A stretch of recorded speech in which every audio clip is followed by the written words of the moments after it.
Everyone, प्रभु यीशु मसीह के सामर्थ्य नाम में आप सबकी सलामती हो। मैं आज एक बार फिर से आपके बीच में हूँ उस परमेश्वर के कलाम को लेकर, और मेरा विश्वास, मेरा ईमान है कि आज का जो ये वचन होगा ये आपके जीवन में एक बड़े परिवर्तन को लेकर आएगा, बड़े बदलाव को लेकर आएगा। आमीन। तो आज मैं एक वचन को आपके साथ शेयर करूंगी जो आपके जीवन के लिए एक बड़े रास्ते को खोलने वाला है। आमीन। तो अगर आप देखो तो बहुत से अधिकतर मसीही जो लोग होते हैं आजकल, उनका एक सवाल होता है, हमेशा एक ही सवाल रहता है अधिकतर विश्वासी लोगों का। जब भी वो किसी परमेश्वर के दास के पास जाएंगे या फिर अपने आत्मिक पिता के पास जाएंगे, वो एक ही सवाल उनके आगे रखेंगे कि हमें बताएं कि हमारे जीवन में परमेश्वर की इच्छा क्या है। तो मैं आज आपको बताऊंगी कि आप कैसे जान सकते हो कि परमेश्वर आपके जीवन से क्या चाहता है, या फिर परमेश्वर की क्या मर्जी आपके जीवन के लिए।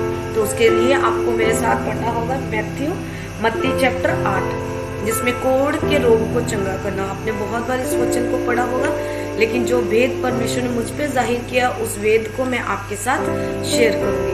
आमीन। तो मेरे साथ पढ़े मत्ती 8।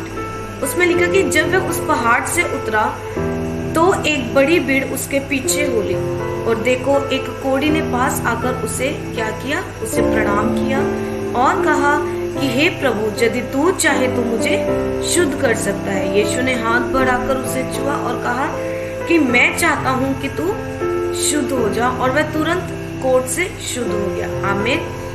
तो अगर आप देखो, वहां पे बहुत ज्यादा भीड़ थी, और उस भीड़ के अंदर एक कोढ़ से ग्रसित एक मनुष्य था। हालेलुया। अगर आप ध्यान से इस वचन को पढ़ो तो इस व्यक्ति ने क्या करा, इस व्यक्ति ने परमेश्वर के पास जाकर उस अपनी इच्छा को, जो परमेश्वर की इच्छा उसके जीवन में है, उसको जानने की कोशिश की। हालेलुया। सोचो कि क्या लिखा कि जब वह पहाड़ से उतरा तो एक बड़ी भीड़ उसके पीछे थी, मतलब बहुत सारे लोग, बड़ी भीड़ उसके पीछे थी, और एक कोढ़ी भी था। आप उस माइंड में लेकर आओ, इमेजिनेशन करो कि एक कोढ़ी है, एक बड़ी भीड़, वो कैसे निकल के गया होगा। हालेलुया। उसने क्या किया, एक बड़ी भीड़ से निकला वो, मतलब कि वो एक बड़ी भीड़ से ये जानने के लिए निकला कि परमेश्वर उसके जीवन में क्या चाहता है। हालेलुया। वो भीड़ के में जरूर था, लेकिन वो भीड़ से अलग हुआ, मतलब प्रभु की इच्छा जानने के लिए। जब उसने लिखा तो प्रभु यदि तू चाहे का मतलब कि प्रभु अगर तेरी मर्जी हो, मतलब कि एक तरीके से वो प्रभु की मर्जी को जान रहा है कि प्रभु अगर तू चाहे तो मुझे शुद्ध कर सकता है। हालेलुया। तो वो इंसान एक भीड़ से अलग होकर प्रभु की इच्छा जानने के लिए गया। क्या किया? प्रभु की इच्छा जानने के लिए गया, मतलब कि और देखो एक कोढ़ी ने पास आकर कैसे इच्छा को जाना, जब वो परमेश्वर के पास गया। हालेलुया। मुझे विश्वास है कि आपको समझ आ रही है इस बात की कि वो भीड़ में से निकलकर उसने डिसाइड किया कि मैं परमेश्वर के पास जाऊंगा। अदरवाइज बहुत से लोग हैं वहां पे, बहुत बड़ी भीड़ है, लेकिन उसका ये फैसला था कि मैं परमेश्वर के पास जाऊंगा, मैं परमेश्वर के नजदीक जाऊंगा और उसकी इच्छा को जानूंगा। और उसने उसकी इच्छा को जाना कि परमेश्वर क्या तेरी इच्छा है, क्या ये तेरी इच्छा है कि मैं शुद्ध हो जाऊं।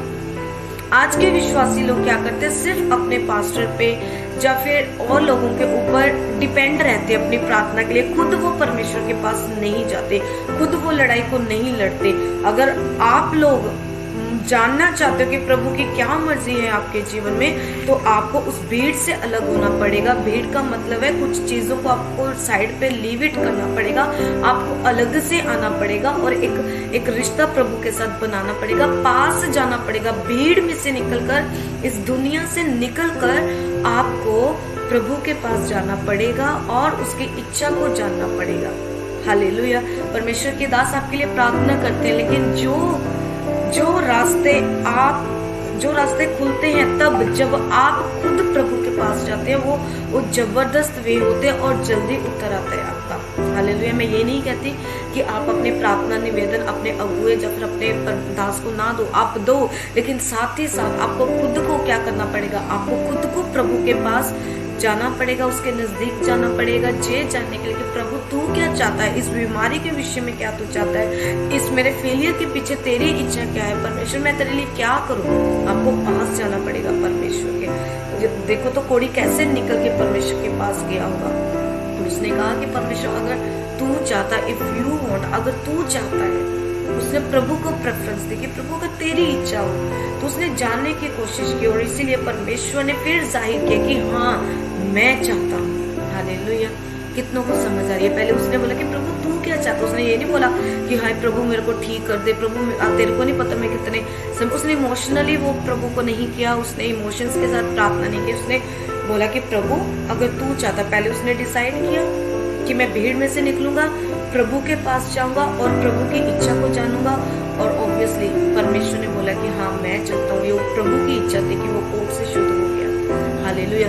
तो आपने क्या करना है, आज से ये फैसला लेना है, आपने एक पर्सनल रिलेशन प्रभु के साथ मेंटेन करना है और परमेश्वर और देखना वो कैसे जब हाथ बढ़ेगा। हालेलुया। तो अगर आप देखो 3 में लिखा, यीशु ने हाथ बढ़ाकर उसे कहा, जब आप प्रभु के पास जाएंगे, भीड़ में से निकल कर प्रभु के पास जाएंगे, तो वो हाथ जो चमत्कार से भरा हुआ है, दया से भरा हुआ है, वो हाथ आपके ऊपर आएगा, वो बढ़ेगा परमेश्वर का हाथ आपके जीवन के ऊपर। वो सामर्थ्य हाथ जब आपके जीवन में आएगा तो आप देखना आप भीड़ में से अलग होंगे और भीड़ वहीं की वहीं होंगी, लेकिन आप ब्लेस हो चुके होंगे यीशु मसीह के सामर्थ्य नाम में। आमीन। सो गॉड ब्लेस यू। मेरा विश्वास है कि आप आज के वचन से प्रभु के अनुग्रह को पाएंगे। God bless you. प्रभु आप सबको ब्लेस करें।